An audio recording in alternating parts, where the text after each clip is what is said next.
ठाण्यातील साकेत येथील भागाची पाहणी करून तेथील कांदळवन आणि पाणथळ क्षेत्रावर पोलीस विभागाकडून करण्यात आल्याचा दावा करत ठाणे महापालिकेच्या प्रदूषण विभागानं या प्रकरणी राबोडी पोलीस ठाण्यात तक्रार दाखल केल्याची बाब पुढे आली आहे. परंतु या प्रकरणी पोलिसांकडून गुन्हा दाखल करण्यात येत नसल्यामुळे पर्यावरणप्रेमी रोहित जोशी यांनी ठाणे पोलिसांना कायदेशीर नोटीस बजावत थेट न्यायालयात जाण्याचा इशारा दिलाय.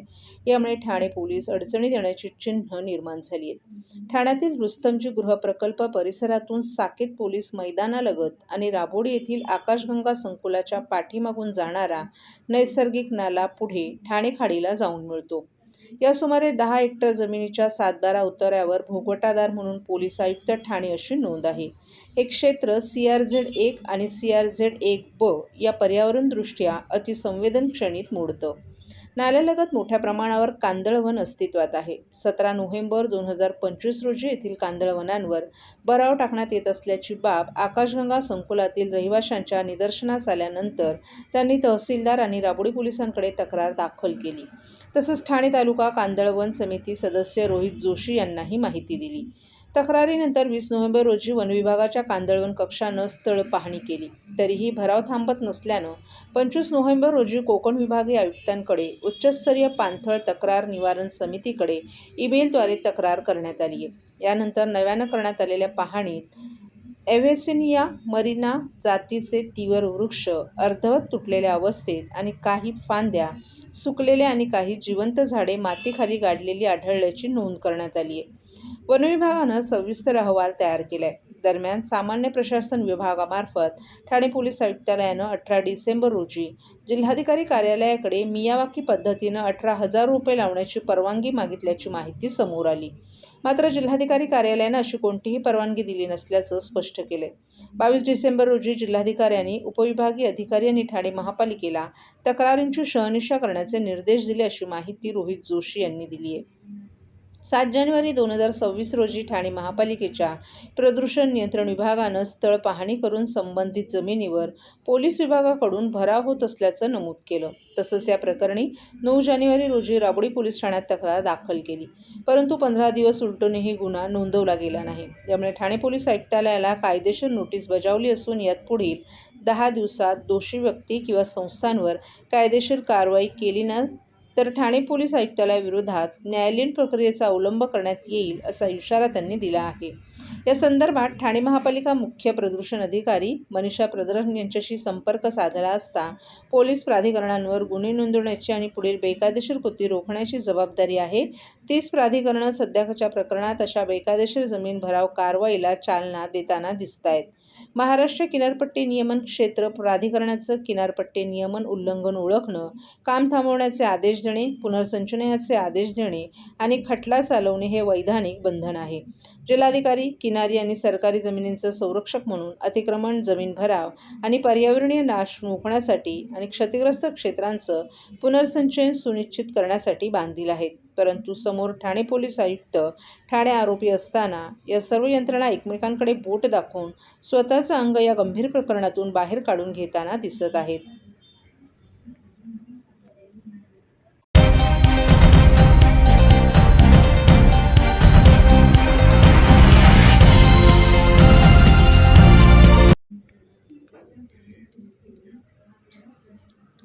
आनंद आश्रमात जनसंवादाला पुन्हा सुरुवात. ठाणे महानगरपालिकेच्या सार्वत्रिक निवडणुकीनंतर शिवसेनेचे मुख्य नेते आणि उपमुख्यमंत्री एकनाथ शिंदे यांच्या आदेशानं माजी महापौर अशोक वैती, ज्येष्ठ नगरसेवक मनोज शिंदे, माजी नगरसेवक राजेंद्र साप्ते यांच्या पुढाकाराने आजपासून जनसंवादाला पुन्हा एकदा सुरुवात झाली आहे. सर्वसामान्य नागरिकांचे प्रश्न तात्काळ मार्गी लावण्याची परंपरा शिवसेनेचे दिवंगत जिल्हाप्रमुख आनंद दिघे यांची होती. त्यांच्याच तालमीत घडलेल्या अशोक वैती, राजेंद्र साप्ते यांनी देखील ही परंपरा कायम राखत या जनसंवादाला सुरुवात केली.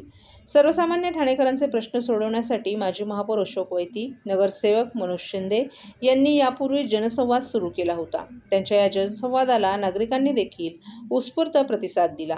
अनेक नागरिकांच्या या जनसंवादात मोठ्या प्रमाणात समस्या सुटल्यात.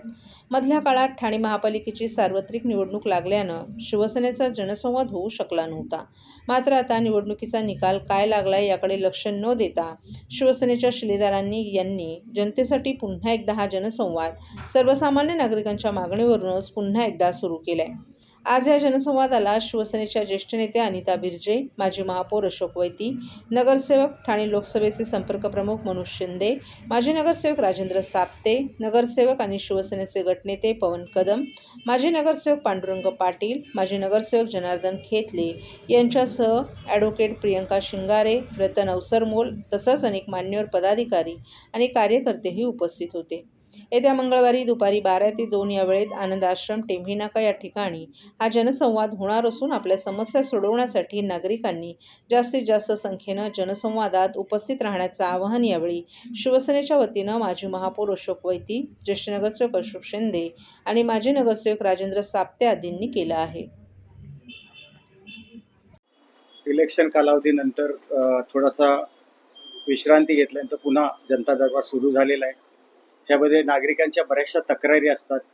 टॅक्स संदर्भात असतील, पाण्याच्या संदर्भात असतील किंवा मग SRAच्या संदर्भात असतात तक्रारी किंवा मग काही छोट्या मोठ्या नगरपालिकेच्या माध्यमातून काही विभागातल्या नागरिक सुविधा असतील ह्या देखील तक्रारी येत असतात. काही मुंबईच्या तक्रारी खास करून येतात. काही मग पालघर असेल, वाडा असेल, मोखाडा असेल किंवा मग कल्याण, डोंबिवली, अंबरनाथ, बदलापूर किंवा मग पालघर असेल, त्याच्यानंतर पनवेल असेल किंवा अशा बऱ्याचशा तक्रारी येतात. ते सोडवणे आम्ही सर्व एकत्र बसून टीम ह्या गोष्टी ऐकतो आणि जे काही प्रश्न आहेत ते सोडवण्याच्या दृष्टीने प्रयत्न करतो. नक्की ह्याच्यामध्ये आपण पाहिलं असेल की बऱ्याचशा तक्रारी आपण सोडवलेल्या आहेत. आज नाही म्हटलं तरी 1000पेक्षा जास्त तक्रारी आपल्याकडे पर्यंत आलेल्या आहेत. आमचं आत्तापर्यंत 93 जनता दरबार झालेले आहेत. अजून एक 7-8 बाकी आहेत आणि 100व्या जनता दरबाराला शिंदे साहेब उपस्थित राहणार आहेत. आपण गटनेते आज या ठिकाणी पवन कदम आहेत. त्यांच्या माध्यमातून देखील महापालिकेचे काही कामं असतील ती त्यांना तशा प्रकारच्या विनंती केली जाईल. सूचना आम्ही करू शकत नाही, एवढे मोठे नाही, आम्ही विनंती करू आम्ही आणि ते तक्रारी जरूर सोडवतील. आणि ह्या ठिकाणी आम्ही एक टीमवर्क म्हणून काम करतोय. मनोज शिंदे साहेब आहेत, अनिताताई बिर्जे आहेत, साप्ते साहेब आहेत, या ठिकाणी संगारे मॅडम आहेत, ॲडव्होकेटचं काम करतायत, खेतले साहेब आहेत आणि मी स्वतः. आम्ही एक टीम म्हणून काम करतोय. कुठे आम्ही हा प्रमुख आहे तो प्रमुख आहे नाही, पण आम्ही बिर्जे बहिणींच्या उपस्थितीमध्ये आणि त्यांच्या अध्यक्षतेखाली काम करतोय. नक्की त्यांनी दिघे साहेबांच्या पासून ही परंपरा सुरू ठेवलेली होती. त्यांना फार जवळून काम करण्याची पद्धत माहिती आहे आणि तेच काम आज शिंदे साहेबांच्या आदेशानुसार आपण या ठिकाणी करतोय. 100वा जेव्हा जनता दरबार असेल ह्या ठिकाणी तेव्हा शिंदे साहेब स्वतः उपस्थित राहणं अशा प्रकारची आमची सर्वांची साहेबांबरोबर चर्चा झालेली आहे. नक्की नागरिकांचे प्रश्न आज पाहिला असेल, पहिलाच दिवस आहे तरी पण बऱ्याचशा तक्रारी या ठिकाणी आलेल्या आहेत. बऱ्याचशा तक्रारी आज आम्ही सर्वांनी मिळून सोडवण्याचा प्रयत्न केलेला आहे. भविष्यामध्ये नागरिकांना एकच विनंती आहे, ज्या काही तक्रारी असतील कुठल्याही असतील त्या सोडवण्याच्या दृष्टीने धर्मवीर आनंद दिघे साहेब यांच्या आश्रमात आल्यानंतर सर्व ज्या तक्रारी आहेत शिंदे साहेबांच्या माध्यमातून सुटतील अशा प्रकारची सर्वांना आमची सांगणं आहे. आणि आपल्या जे काही तक्रारी असतील त्या इथे येऊन आपल्या मांडल्या तर नक्की त्याच्यापासून एक चांगला आपण जाताना समाधानी व्हाल अशा प्रकारचं काम आमच्याकडून होईल.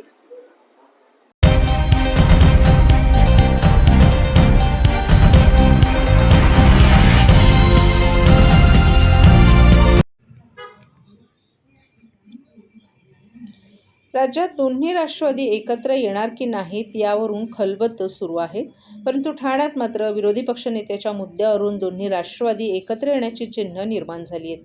विलिनीकरण झाल्यास आम्ही अजित पवार गटाला वेळप्रसंगी विरोधी पक्षनेते पद देऊ असं सूचक वक्तव्य राष्ट्रवादी शरद पवार जिल्हा अध्यक्ष मनोज प्रधान यांनी केले.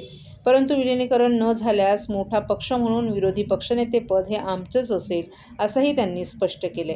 ठाणे महापालिकेची महापौर पदाची निवडणूक प्रक्रिया पार पडल्यानंतर आता ठाणे महापालिकेचा विरोधी पक्षनेता कोण होणार यावरून पालिका वर्तुळात चर्चा सुरू झाली आहे. राष्ट्रवादी शरद पवार 12, राष्ट्रवादी अजित पवार 9, AIMIचे 5 नगरसेवक निवडून आलेत. परंतु या तीनही पक्षांनी आपली नोंदणी स्वतंत्र केली आहे. त्यामुळे महापालिकेतील मोठा पक्ष हा राष्ट्रवादी शरद पवार हाच ठरत आहे. त्यामुळे विरोधी पक्षनेते पद हे आम्हालाच मिळायला हवं अशी स्पष्ट भूमिका आता राष्ट्रवादी शरद पवारनं घेतली आहे. परंतु दुसरीकडे राष्ट्रवादी अजित पवार यांनी आम्हाला विरोधी पक्षासाठी दोनही पर्याय खुले असल्याचं मत जिल्हाध्यक्ष नजीब मुल्ला यांनी व्यक्त केले. पुढील 2 ते 3 दिवसात या संदर्भातील चित्र स्पष्ट होईल, असंही त्यांनी स्पष्ट केले. दुसरीकडे आता विरोधी पक्षनेते पदासाठी आमचा पक्ष मोठा असल्यानं त्यावर दावा हा आमचाच असेल, अशी भूमिका शरद पवार गटानं घेतली आहे. परंतु वेळप्रसंगी दोनही राष्ट्रवादींचे विलीनीकरण झाल्यास नक्कीच आम्ही मुल्ला यांना विरोधी पक्षनेते पद देऊ, असंही प्रधान यांनी सांगितलं. ठरलेलं नाहीये. आपल्या पक्षाकडून काही दावा करण्यात येणार आहे का विरोधी पक्षनेत्यासाठी? प्रश्नच नाही.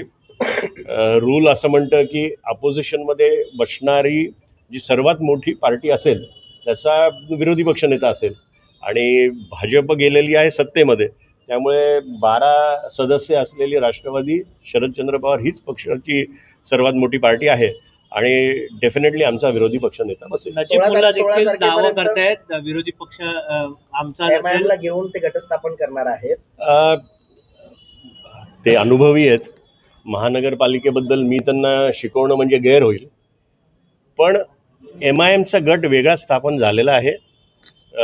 NCP अजित पवारांचा गट वेगळा स्थापन झालेला आहे आणि तो असा अमलगमेट करता येणार नाही. जर कुठे आम्ही 2 पक्ष एकत्र झालो तर मग नक्कीच नजीबभाईंना कुठेतरी संधी दिली जाईल, आणि का नाही, ते खूप सीझन्ड आहेत नगरसेवक, पण त्याच्यासाठी आता सध्या तरी थांबायला लागेल. पण जर वेळ प्रसंगी, कारण मोठे पक्ष जे आहेत ते सत्तेत आहेत, शिवसेना आणि भाजप, यांच्या भ्रष्टाचारा किंवा या सगळ्यांना सडेतोड उत्तर देण्यासाठी दोन्ही राष्ट्रवादी एकत्र येणार का? आणि आता जसं म्हटलं तसं नजीब मुल्लांना पुन्हा विरोधी पक्ष नेत्याची संधी मिळेल का? नाही, दोन्ही राष्ट्रवादी एकत्र येणं हे एक भाग, पण दोन्ही राष्ट्रवादी अपोजिशनमध्ये बसली आहे. जर कुठे भ्रष्टाचार झाला, काही मुद्द्यांवर दोन्ही राष्ट्रवादी एकत्र काम तर नक्कीच करू शकेल, आणि जर पुढे मागे दोन्ही पक्ष एकत्र झाले तर मला वाटतं की नजीब अतिशय चांगला नगरसेवक आहे, त्याचा विचार पक्ष नक्कीच करेल.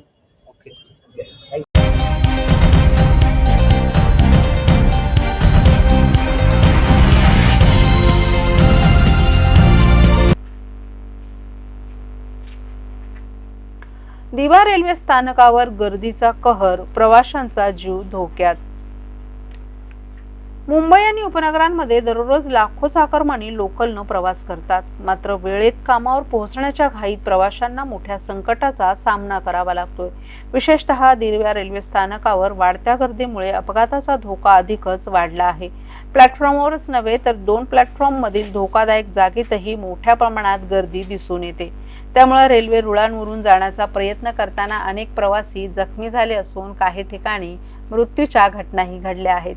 रेल्वेच्या वेळापत्रकानुसार लोकल गाड्या नियमित उशिराने धावत असल्यानं प्रवाशांची गैरसोय होते.